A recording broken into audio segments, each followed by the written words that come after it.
What is going on, everyone? We are here with another episode of the Spotlight series hosted by yours truly, ACK. As you guys can tell, my voice is a little raspy today. I almost just lost it there for like 2 seconds, but shout out to the Burlington basketball boys. I mean, they're playing unreal right now. Scored 86 points last night, so great outing. And other than that, we're gonna hop into some new music, hear some new stories, and keep this journey rolling, hopefully hitting 100 episodes soon. And today I welcome Baylor Lane to the show. Baylor, how are you today? I'm great. How are you? And not too bad, not Minus too the bad. voice. No, exactly. Just trying to save the voice up. Hopefully it doesn't blow out halfway through the interview today, but It'll be fine. It'll be fine. no, exactly. So we're just here to kind of talk about your story, and it kind of really just leading into the first question. It really is just the basic of basics and kind of sets up the whole interview. Is where did kind of everything come about for you, singing and playing wise? Because I know for some people it starts the day they were born. They start humming Mhm. nursery rhymes and then they just Yeah. continue to work on their craft from there. But then I like to compare it to someone like myself who really only started the songwriting and producing and podcast stuff only back in 2018. So that was only Mhm. 4 or 5 years ago. And then I started really just developing it from there. So kind of where Yeah. did everything start for you? Mine has been since I was little. I so first my dad plays guitar and has sang ever since I was little. So I grew up around music. So he would play, his parents play, my mom and her mom have both played piano. So I've been around music my whole life, Mhm. specifically country music. I'm from Nashville, born and raised just outside of Nashville, like 20 minutes outside. So I grew up around some of like the greatest, artists, musicians. Those are the people that I went to church with. Those are the people that I went to, like, their parents of people that I went to school with. That's just kind of like what it is out here. Mhm. So I think partially where I'm from has played a huge part in that. A lot of it is the fact that it's kind of run in my family. We all tend to play music now. My brother and sister both play as well. Brother writes, does the artist thing as well. Mhm. Um, and then also I grew up in the church, and so I have sang, did choir, chorus, all the things, and that's where I first started singing solos or solos, whatever you want to call it. But that's where I started, I guess, performing in a sense. Like in elementary school. And then from there, it was just doing all of that. I did the worship band at church and do the worship band at my church in LA now. Um, and it's just kind of progressed from there. And I didn't ever do choir in high school. I did it in middle school, but I did all the talent shows and all that stuff. So it's just kind of been something that's always, it started in the church and just in my family, I think. And then from there, it just progressed. Yeah, So, no, and that's awesome. Like I said, it's just always cool to hear how people really start in music because you can sit here and listen to all kinds of artists like up and coming and like superstars yeah, now and be like, hey, like that's a cool song. Like, hey, like Luke Gomes, Morgan Wallen. I mean, I can go back yeah, even further and stuff like that. You could be like, oh, cool song, but like, how did they start? Where did everything kind of yeah, start for them? So I always yeah. love just starting with that question. And like on the songwriting side of things, I mean, I wrote some really janky songs when I was little. I have cassette tapes from how I would used to, like, I got a karaoke machine. I just found that photo recently, but Mhm. I got a karaoke machine one year for Christmas. And so that was like, we were burning CDs back then or whatever, but Yeah. I was able to record. I found out I was able to record on the karaoke machine with a cassette tape. And so I'd like use a boom box and then have the cassette tape and I would like record these janky songs that, I mean, they're around here somewhere. They're not great at all. But Oh, then I kind of like took a pretty big gap of time where I didn't write much of anything. And then I picked up writing again, probably in the last like 2, 3 years. yeah. And now it's No, been a far more consistent thing. So I can relate in the sense of like not getting into writing really until, I mean, I wrote a little bit here and there with my brother, but it was like once every like 2 years or something yeah. before that. So it's like the writing process has been something that's been a more recent thing. So, Yeah, no, and we'll definitely touch up on that in just a couple of questions here because I always just love talking about the creative process and when it comes to songwriting. mhm. But kind of jumping into the next question is talking about some inspirations. I mean, I tell people all the time I could sit here for 2 hours or 2 minutes and talk to you about inspirations and who I Mhm. look up to in the music business. And a lot of people know that I grew up on that 90s, early 2000s country Yep. music. But then people get sick and tired of me saying this, but Chris Daughtry, Rock and Roll all artists, one of my all-time favorite artists easily, even though I'm a country boy at heart. But Yeah. um kind of my question for you is, who are some of your inspirations that kind of you look up to when it comes to the whole singing and songwriting process? I also grew up on 90s country. Mhm. That is like everything we listened to growing up. My dad has like his tried and true songs that he plays on guitar. And like every time we bring out guitars, we know he's going to play them. But I mean, like George Strait, Garth Brooks, Alan Jackson, like from the male side of things, like that was a lot of who I grew up on. Um, but I also like remember singing all the time She's in Love with Boy by Trisha Yearwood. Trisha Yearwood, Shania Twain, Gretchen Wilson, um, who else? That like all of those like amazing female Yeah. like 90s country artists. Martina McBride, Yeah. Miranda Lambert. She's not quite as old school as them, but still like in that same vein, she's been around for forever. But on the newer side of things, and I could also go on forever about like inspirations and everything. Mine is a lot of country. But like on the newer side of things, I am a big fan of like Kelsey Ballerini. She's very much on the pop side of things, but Yeah. I love her storytelling Mhm. and the way that she just like it's all very real to her and very authentic to her, and like the way that she has a song called What I Have, and it's kind of like a throwback to that 90s country feel, and I love it. And there's another girl, Carter Faith, Mhm. who she's kind of newer on the scene, but she's just very much that old school country, like has a little bit of the rock, like raw, like edgy vibe to her, Yeah. and I just love the way she sounds.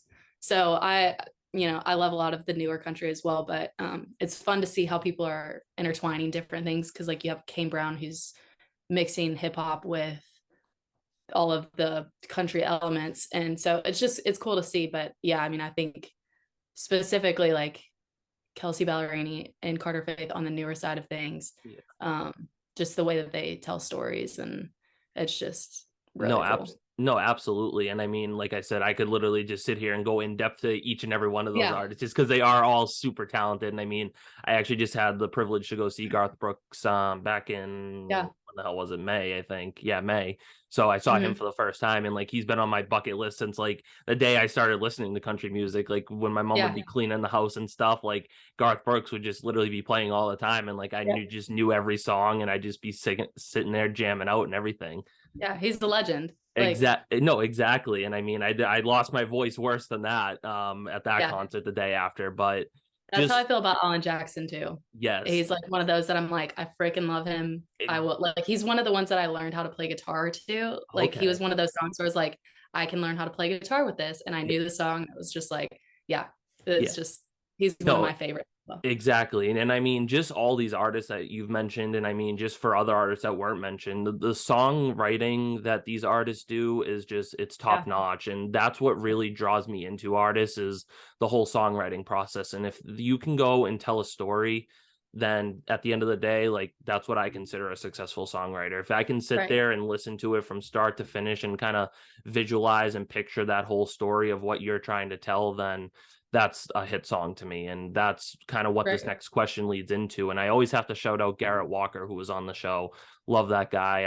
His song Double Shot, you guys have to go check that out. It's unreal. But he said the songwriting process is like a puzzle, whether you have like a 50 piece, 100 piece, 200 piece, whatever. You have all these things like scattered on the table trying to figure out what fits where. And eventually you Mhm. start putting those pieces together. You start putting the border together. You start putting the middle together, and be like, okay, now I understand how this all kind of fits. And then you create this picture that you have in front of you, and you have this whole Mhm. story, you have this whole thing.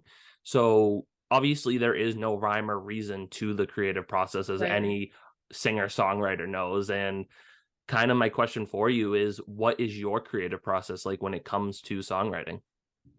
I think mine varies depending on if I'm writing by myself or writing with other people. For myself, a lot of times, and even that actually varies. I mean, I didn't go to school for music or anything like that. Like I took piano lessons when I was younger, but outside of that, I have no like real technical knowledge of music or songwriting. So like I don't know the right way to do anything, which there isn't technically a right way, but you get into certain rooms and they're like, we're gonna do this like ABBA, and like I'm half the time I'm like, what are we even talking about?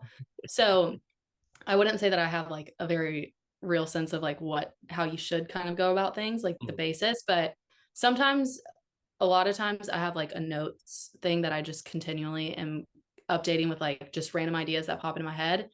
And then I'll try and build kind of the hook around that. I love country music for the fact that they're very clever in the way that they say things, specifically their chorus hook situation. So that's usually something that I'm like trying to figure out, like what's a cool way, like what's a unique way to say X. And then I try and build off of that. And then I am somebody who needs to visualize the whole story before I can really start writing.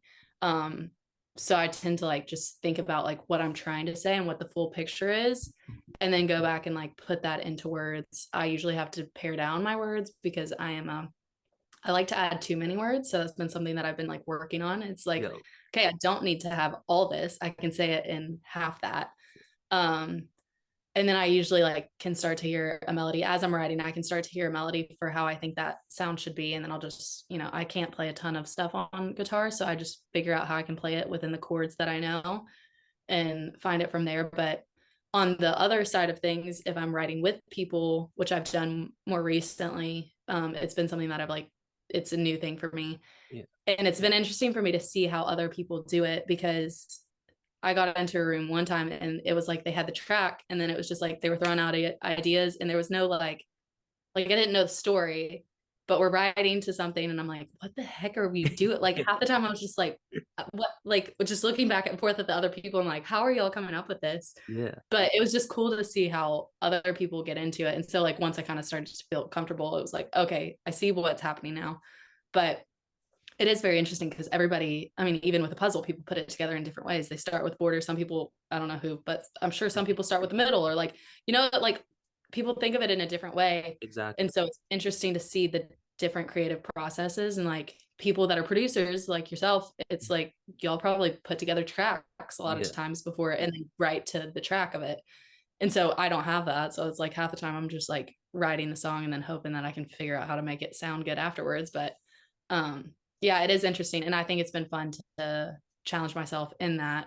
But for myself, usually it's like the words and the story and then building that from there. Yeah. So No, and it's funny that you say that, because even though like I do the producing side of things, like I am a lyric person okay. 1000%. Like I like That's it's cool. Yeah. always the lyrics for me first. Like I can Yeah. like put a track together, but then I'm like, it's just so much harder for me because like I need to sit there Yeah. and tell the story first and Right. visualize. Yeah. And I want people to be able to sit there and close their eyes and just picture that whole thing. So like the Right. lyrics are always the huge thing for me. Yeah. I feel that. Yeah, and I just like I said, I always just love asking that question because the creative process is just so different and so unique for Yeah. every artist. And I forget who I was talking to on a couple episodes ago, is we were kind of just saying it's like if there was a book on how to songwrite, then everyone would be able to do it. But it's just such a unique thing, and it's an art to be able to sit there and songwrite and to make music, because it's such a gift and it's such a talented thing for so many people to try and learn to do. Hmm. Yeah. Um, Yeah. and And it's like a getting to muscle. So no, exactly. Getting to the fourth question, it's always my favorite question, and it's always the hardest question that I do ask on the show. Artists usually hate it, and I love it because I'm the one asking it, not answering it. So thank God. But there are hundreds and hundreds and hundreds of artists out there trying to make a name for themselves on Spotify, Apple Music, TikTok, Instagram, all that fun stuff. And obviously, you kind of know it a little more firsthand being down in Nashville and stuff like that, like with artists playing all the time and trying to get shows and trying to just say, hey, this is me, like this is who I yeah. am. So kind of at the end of the day is you have a couple of songs out on streaming platforms and stuff like that. You're always posting covers and doing stuff. But what can we take away from your music that we can't find in anyone else's music, and just what makes Baylor Lane Baylor Lane? I think that's interesting. Because yeah, I mean, there are so many artists, and I think what's interesting about, songwriters specifically, and I think as long as people are coming from an authentic point, they're not just trying to like recreate somebody else's sound. I think everybody has this unique perspective. So like we can all go through the same experiences, we might have like cut and paste life experience, COVID, for instance, Yeah. like cut and paste, everybody went through the same thing that technically, but everybody's perspective on it is different. And so I think when people write from an authentic place, which I would like to say that I do, the perspective that I have is going to be very different from somebody else's. And so while I think there's only so much that people can bring, like, you've got great vocalists, you've got great musicians, you've got great songwriters, storytellers. I think the thing that makes people unique is the perspective and what they specifically have gone through. So I think for myself, I mean, I can't say like, my voice is 10 times better than X, or like, I'm not going to sit here and say that, because I know that they're way better vocalists than me. Right. Same with musicians. But I think at the end of the day, the way that I say something is different from how somebody else is going to say something. So I think just the perspective on life, like whatever it is, I'd say I'm pretty positive on things. So I think I try to bring that into my writing and not have, we have so much negative things, which, don't get me wrong, I love to write like a sad country song. Yep. I'm all about it. But it is also nice to hear positive, upbeat, like encouraging stuff as well, without being like, I love Christian music, but it's also nice to have something that's not like so geared towards one specific type of person. It's something that like anybody can listen to. And that's like one of the songs the song that I first put out was just like very positive. Like, 2020 was freaking sucky and it was just the worst. But as I got into it, was like finding a positive, like, what can I find that's like the positive in this? And because the more you dwell on something negative or positive, the more you're going to see it. And so I tried to like really take in all the little positive things out of it. And so I mean, that's how I ended up writing. And I write to process things. So everything that I write is typically stemming from a specific experience or, circumstance that I'm in. Granted, as a songwriter, you would also know, like, we embellish and like it starts in one place and then you like visualize this whole story that may not fully be your story, Right. but you can see it and relate to it. And so I think that's kind of where my music goes. So I mean, I think everybody's perspective is different, so that alone, makes you unique in your own way, is just how you see life, how you tell your story and tell what's going on in your life. And just as long as you're authentic, which I would like to say I am, I think that makes me unique in and of itself. No, absolutely. And I mean, just hearing from the songs that you have Mm-hmm. out and stuff, and just hearing from your storytelling aspect is just the emotions that people pour in. Like I said, that's what draws me in, because that's how I wrote my first ever song, was about losing my grandfather in 2018. 2 months after that, I wrote this full song in less than an hour.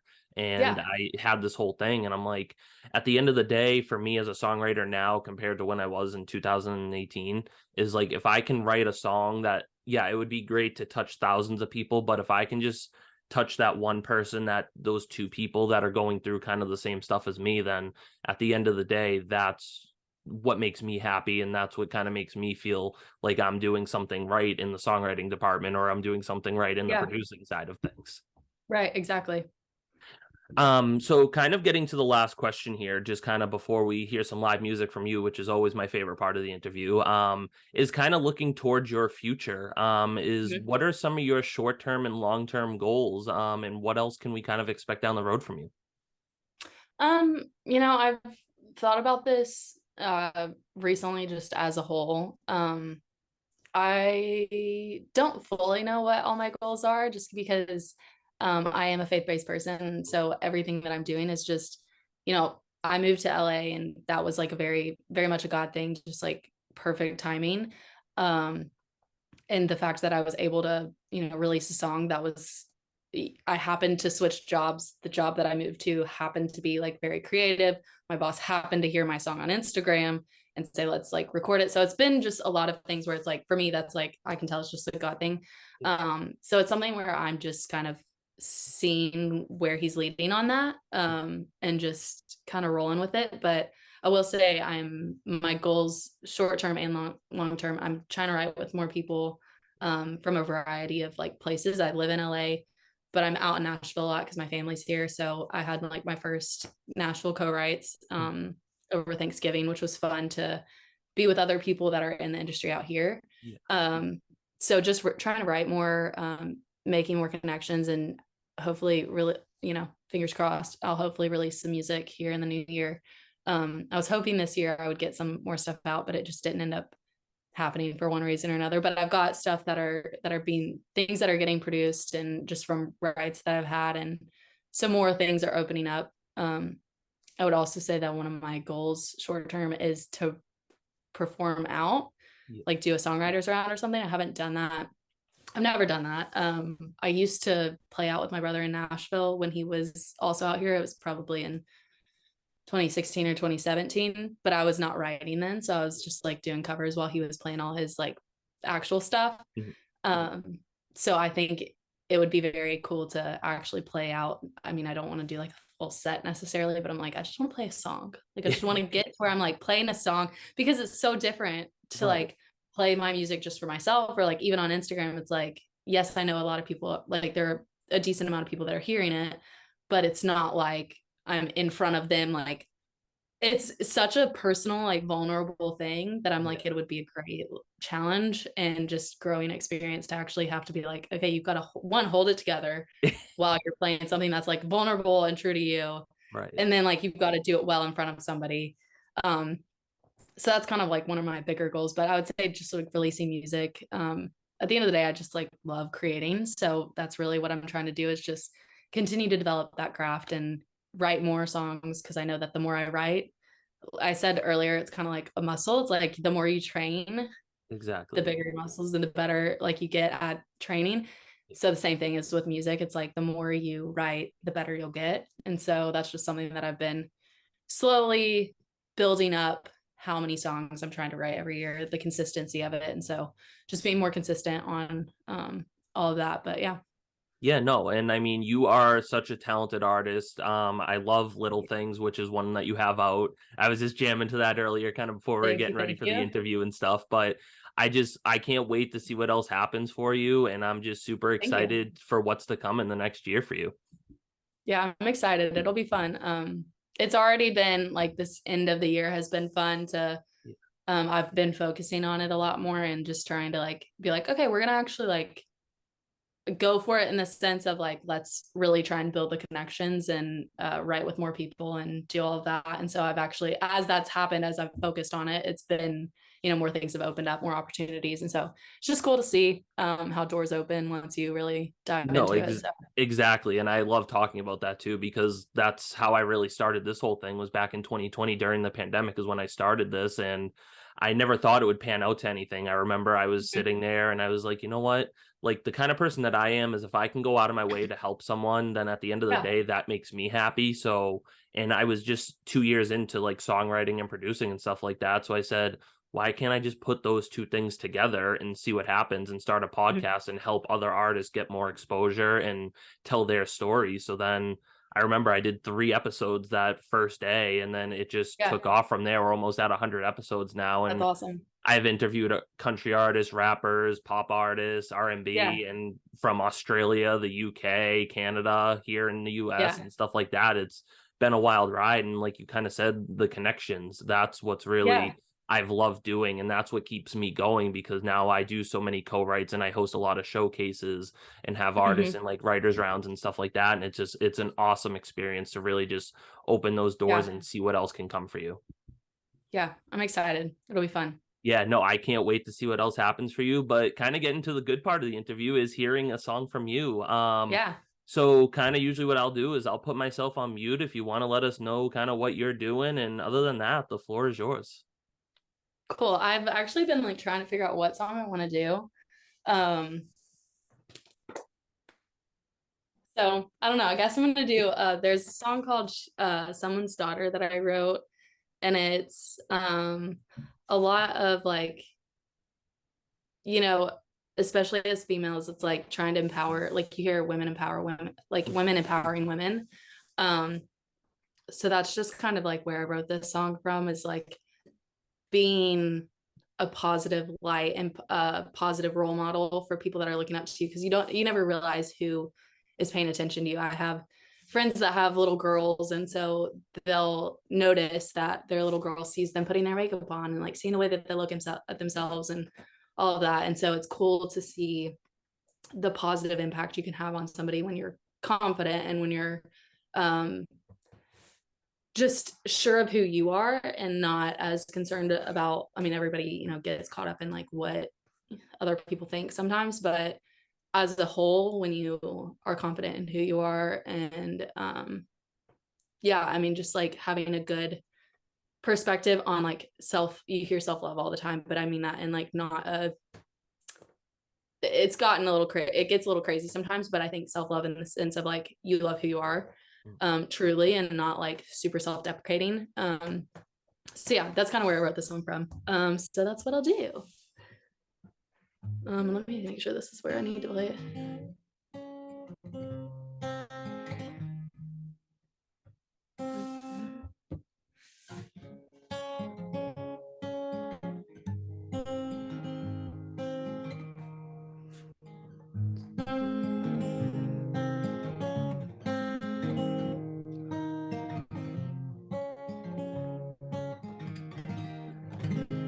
Wow, I'm like forgetting the chords that I am supposed to play for this.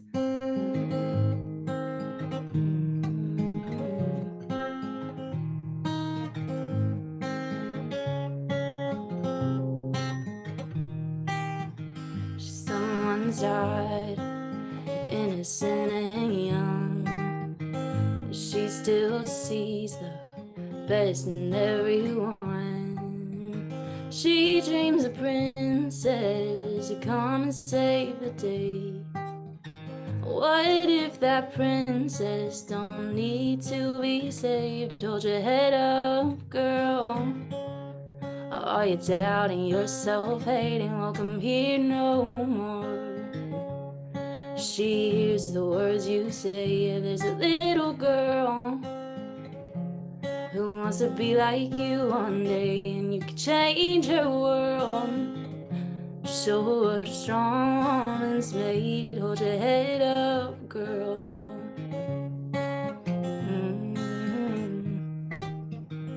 It's so easy to forget how much you're worth. She don't see what you deserve. You're not high maintenance when you say your standards high. Just means you know what's best for your life. Hold your head up, girl. Are you doubting yourself, hating? Welcome here no more. She hears the words you say. There's a little girl who wants to be like you one day, and you can change her world. Just show her what a strong woman's made. Hold your head up, girl.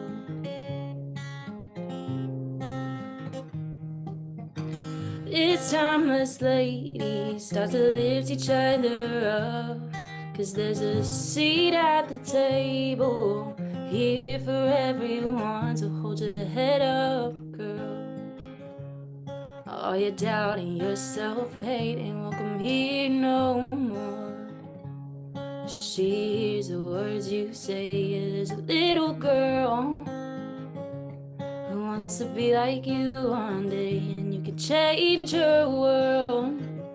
Just show her how a strong woman's made. Hold your head up, girl.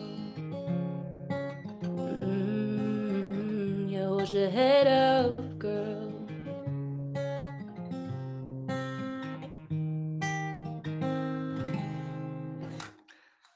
There we go. I also have like slight, I told you before, I'm like slowly recovering from a cold, so there's that. But yeah. No, but no, that was perfect. I mean, you have the vocals, you have the songwriting. I mean, you're just an artist through and through, and that was awesome. Thank you for that. Thank you so much. It's No, fun. of course. So that kind of wraps everything up today. Again, thank you so much. I've had a blast talking to you today. Kind of Yeah. before I do my little outro here, is where can we go find you on social medias and check you out? Um, Instagram, I have a TikTok. I don't really do much for it, but I'm trying to get more, active on it. Yeah. But everything is Baylor Lane, Baylorlane. Yeah, that's where you can find me on everything. No, awesome. Again, Baylor, thank you so much for taking time to just sit here and talk about your story through music today. Thank you so much for having me. It's fun to get to talk to you, and it's fun to connect with other people that are in the music industry, big or small. So it's a lot of Ex- fun. no, exactly. And that's why I love doing it, just making those connections and just Yeah. hearing other people's stories, because at the end of the day, that's what it's all about. Yeah. So cool.